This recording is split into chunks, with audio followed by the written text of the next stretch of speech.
It's 5 o'clock in the morning, we're still going strong.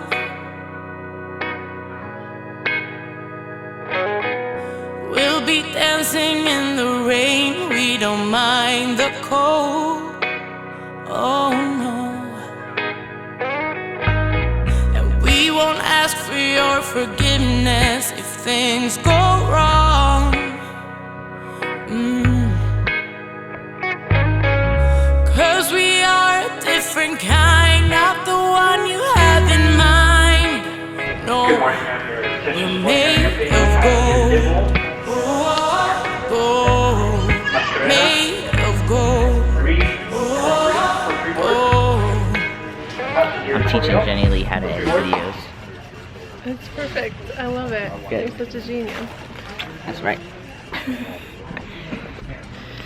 So I put in my contacts, even though my eyes kind of hurt. I just felt like I wanted to wake up. But put a little sneak peek on Instagram. This is the new Alliance Fear hat. You guys have already seen it. The launch is October 10th. And then this is also, here babe, take a video. This is also the new Embrace camo baseball tee. Nice. Oh, it says 0.5 on the back, but I don't think I have it on this one. Don't mind the fire extinguisher. Yeah, stay away from that thing, babe. So yeah, this all comes out August 10th. I'm super stoked. I'm really excited for this stuff. It's great pricing, great quality stuff, and just cool stuff. So I'm super pumped. I'll get by when the times are tough.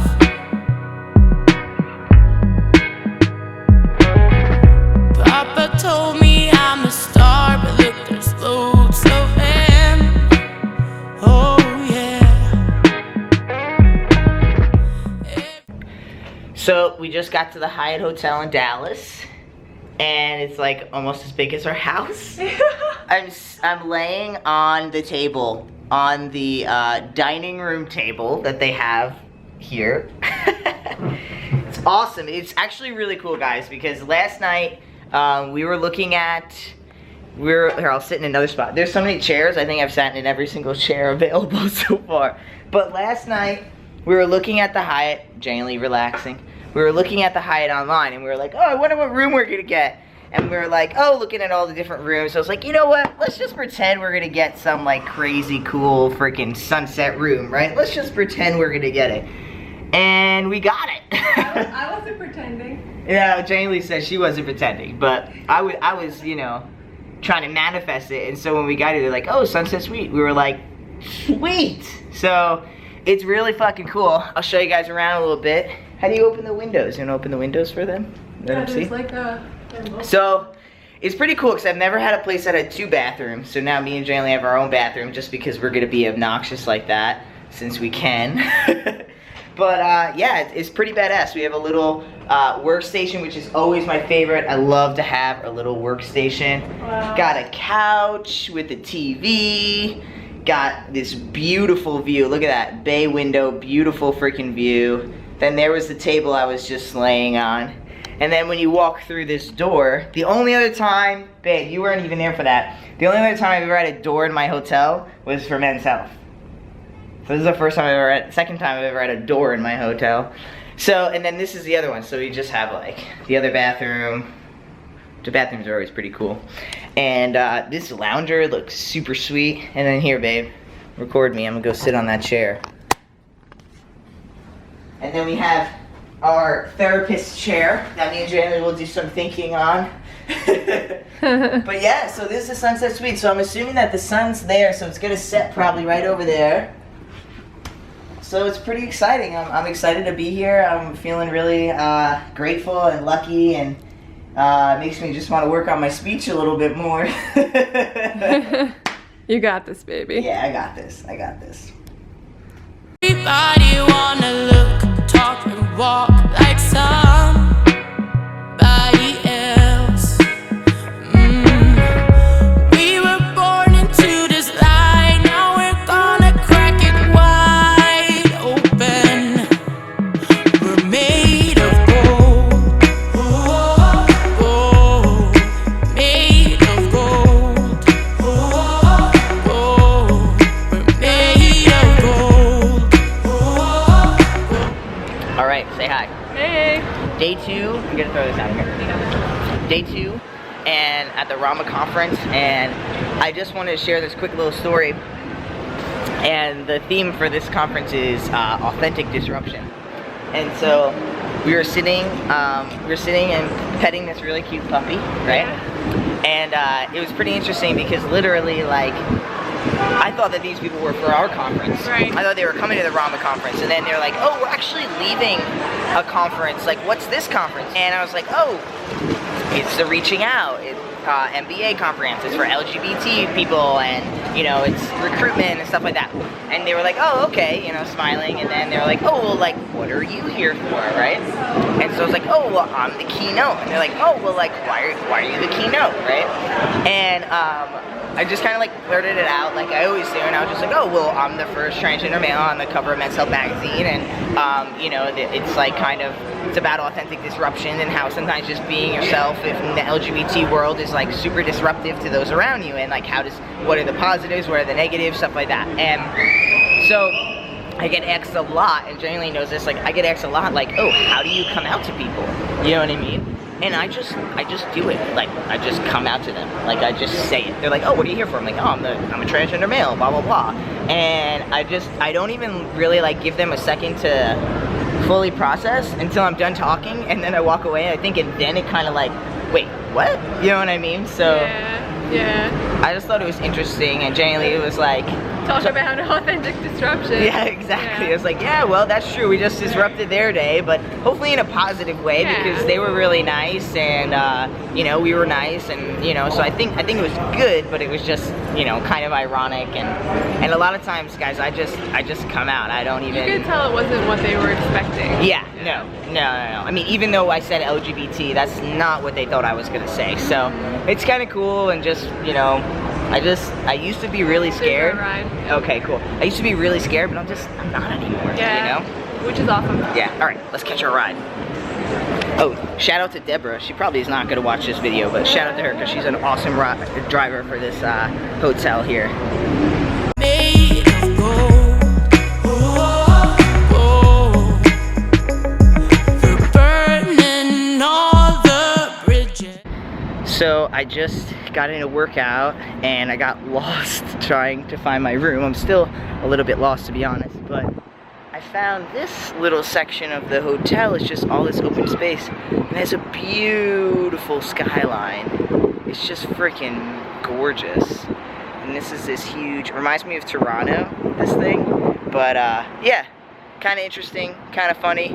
I got lost, but I'm discovering some stuff, so I think I'm gonna bring Jane Lee out here later. And oh, and I just wanted to say too, it's probably really windy, so I'm gonna get in a little closer so you guys can hear me, but I just wanted to say, like, you know, a lot of people wonder how I keep, like, my motivation and stuff, and one of the biggest ways that I keep my motivation really high, oh look, there's the gym. One of the ways I keep my motivation really high is I listen to a lot of motivational speeches. So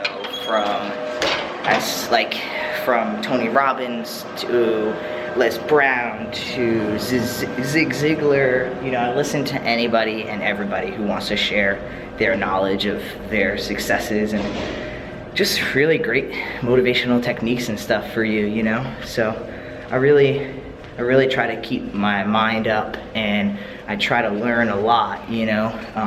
I always talk so much about self-worth, but how am I lost again?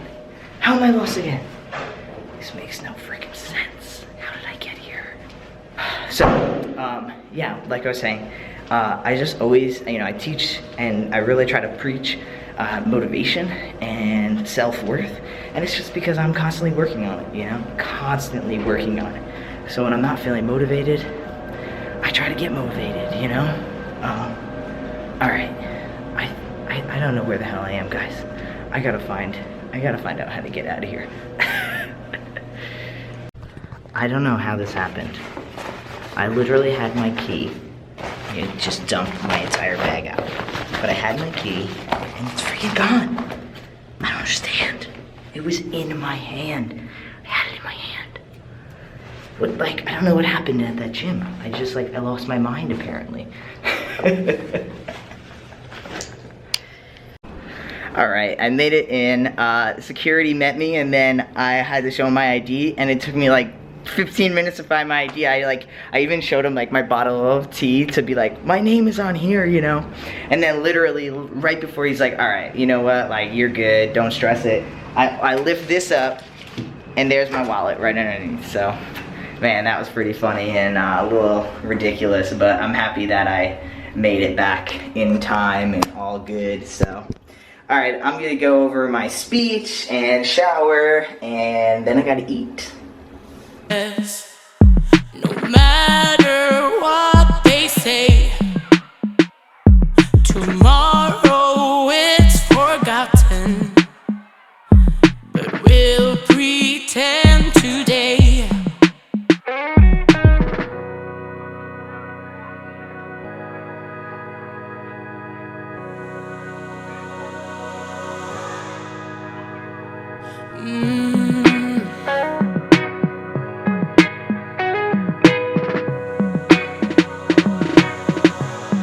We're made of gold, gold, made of gold, gold.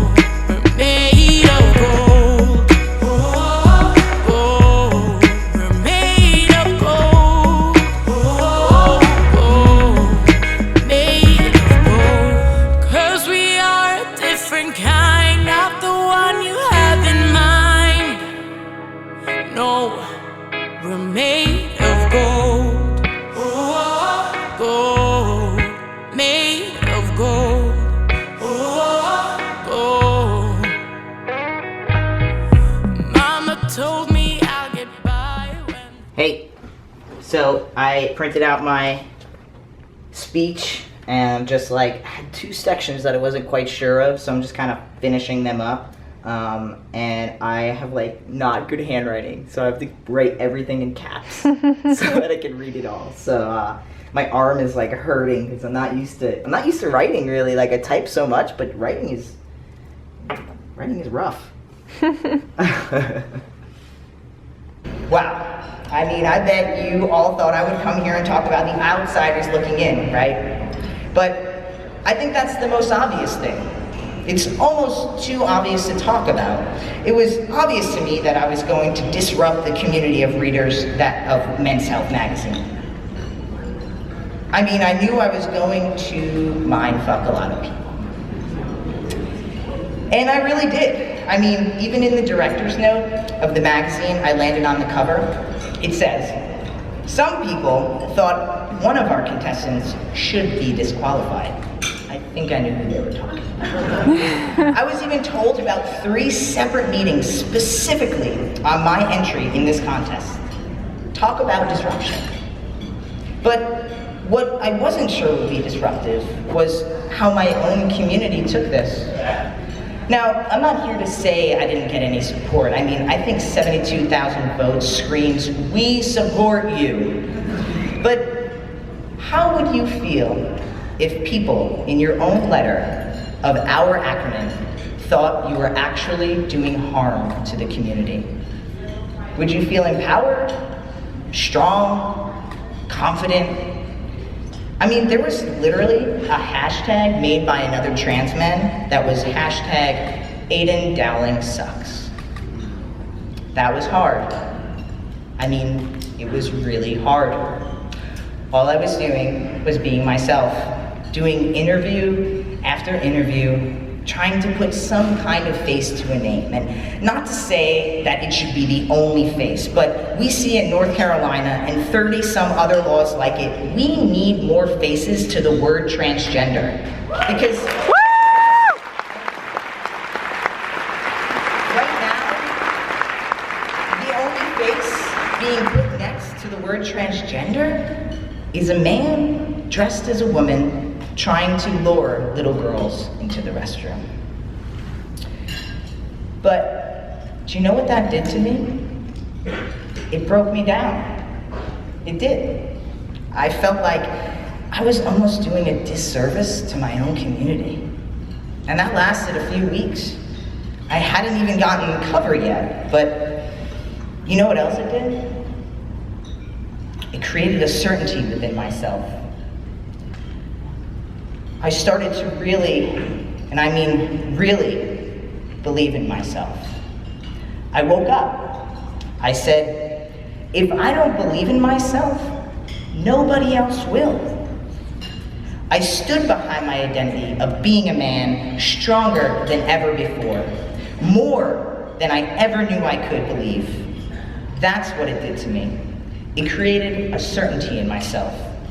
And you cannot stop someone who is certain. Oh.